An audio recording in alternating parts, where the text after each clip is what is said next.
میرے معزز مسلمان بہنوں اور بھائیوں، السلام علیکم ورحمۃ اللہ وبرکاتہ۔ سوچنے والی بات یہ ہے کہ ہم عزت، کامیابی تلاش کہا کرتے ہیں، اور ہماری عزت اور کامیابی ہے کس چیز میں، یہ سوچنے والی بات ہے۔ سب سے پہلی بات تو یہ ہے کہ اللہ تبارک و تعالی فرماتے ہیں وَلِلَّهِ الْعِزَّةُ وَلِرَسُولِهِ وَلِلْمُؤْمِنِينَ وَلَكِنَّ الْمُنَافِقِينَ لَا يَفْقَهُونَ، کہ عزت تمام کے تمام اللہ کے لیے، رسول کے لیے اور ایمان والوں کے لیے ہیں، لیکن یہ منافقین سمجھتے نہیں۔ اب اگر آپ کو عزت چاہیے تو آپ کو ایمان کے دائرے میں داخل ہو کر اعمال صالحہ کرنے پڑیں گے، ورنہ دنیا کے عہدوں، مال، عزت، اس میں عزت ڈھونڈنا یا اس سے عزت ملنا یہ ناممکن بات ہے۔ یہ تو رہی بات عزت کی۔ اب کامیابی کا سفر ہم طے کیسے کریں گے اور ہمیں یہ کامیابی کیسے ملے گی؟ تو یاد رکھیے کہ کامیابی وہ کامیابی ہے جس کے چن جانے کا کوئی ڈر اور خوف نہ ہو، وہ کامیابی جو ملنے کے بعد ختم ہو جاتا ہے اس کو کامیابی نہیں کہتے۔ اب اصل کامیابی اللہ اور رسول کی اطاعت میں ہے، کیونکہ اللہ تبارک و تعالی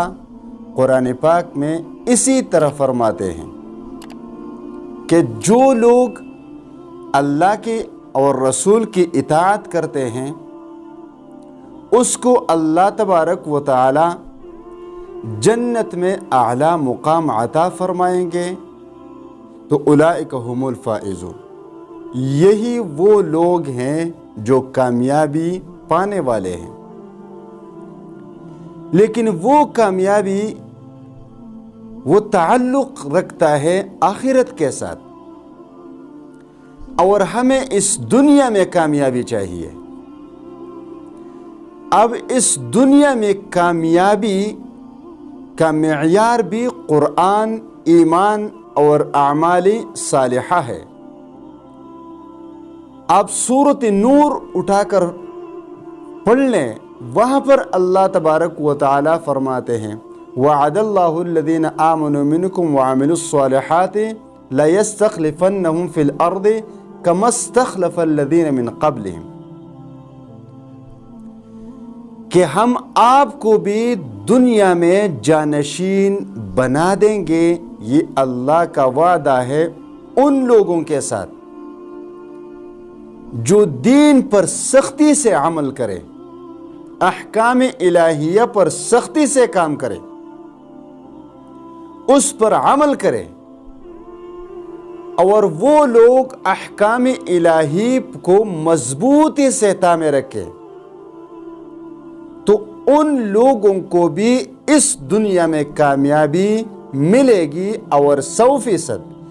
کیونکہ اللہ تبارک و تعالی نے وعدہ فرمایا ہے، اور اللہ تبارک و تعالی جب وعدہ فرماتے ہیں